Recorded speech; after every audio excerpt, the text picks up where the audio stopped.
Bow, bow, bow. What's good, everybody, man? It's your boy, Kitty Chao. We are back, ladies and gentlemen, with a brand new video, man. If you're new, go ahead. You know what to do. Click that subscribe button right now because we got an interesting video here. If you guys don't know, I am a big Donte Divencenzo fan. I really am. I had his cards, his rookie cards, when he was back in Milwaukee. I was sad when he didn't contribute to the Milwaukee championship team because he was injured. You know what I'm saying? But I've always, you know, loved his game, loved him at Nova. I was happy he was at the Knicks with Jalen Brunson and Josh Hart. And you can even ask Nate if you want. I'm not capping. Last year during the offseason, I said, man, if the Knicks can somehow get Mikal Bridges on with Divencenzo, Jalen Brunson, and Josh Hart, I think they will have a legitimate team just because that team played back in Nova together. And I always thought it was cool. But then Divencenzo got traded, which was crazy. It was random. Like, he got traded to the Timberwolves out of nowhere, bro. Like, it was the most random trade of all time, in my opinion, man. So, he's actually going to break it down here in this podcast called The Young Man and the Three.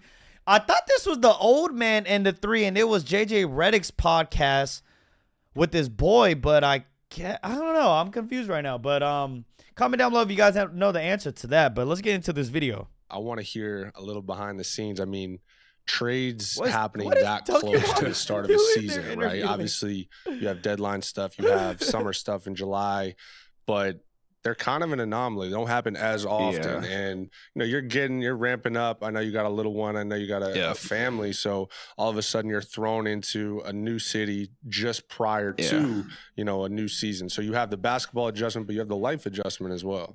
Yeah. I mean, you said it. I think last year you saw Drew and Dame go through that trade. And I think this trade happened like the same day, a year later.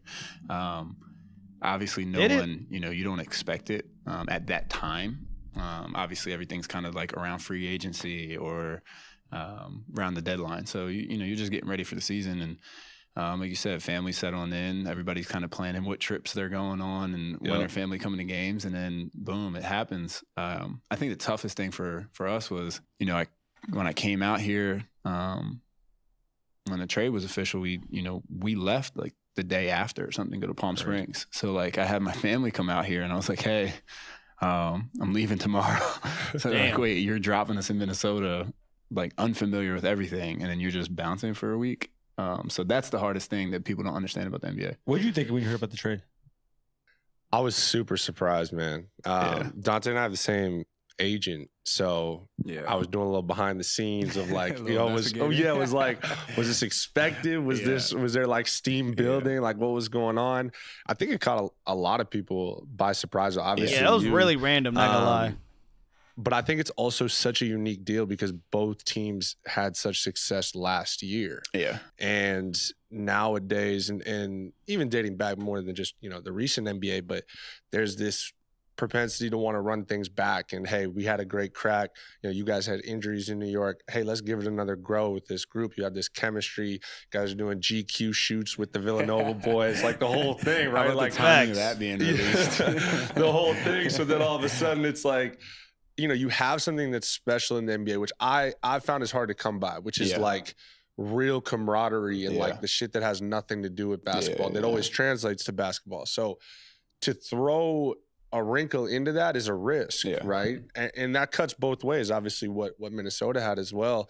But I think that also, it's going to take time on both sides, you know, to feel it out and grow. But obviously, you know, you've experienced success right away as a group and then also individually. So for you, I mean, the way you've been playing the last couple of years and trending the way you have, you know, I think it's a great opportunity, obviously. Yeah. I mean, you guys being in Miami, going to the finals and everything, you know, like that same group, when you have the same group together, you know where you know where you're going to be on certain plays. Right. You know, it's kind of like second nature.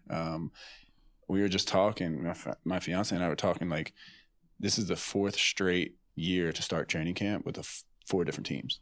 Crazy. So how's she handling it? She's handling it. I mean, I think, you know, having a baby is, you know, that's what we focus on. You know, basketball's going to take care of itself. And, you know, enjoying coming to the games and doing everything like that is one thing, but focusing on the baby and, you know, watching him grow and all those, you know, the life moments with that's the fun part of it. We can be anywhere. It's going to be the same, but yeah. With this Minnesota team, you know, these guys had interest in you, obviously, before you ended up in New York. Can you walk the audience through how close that got?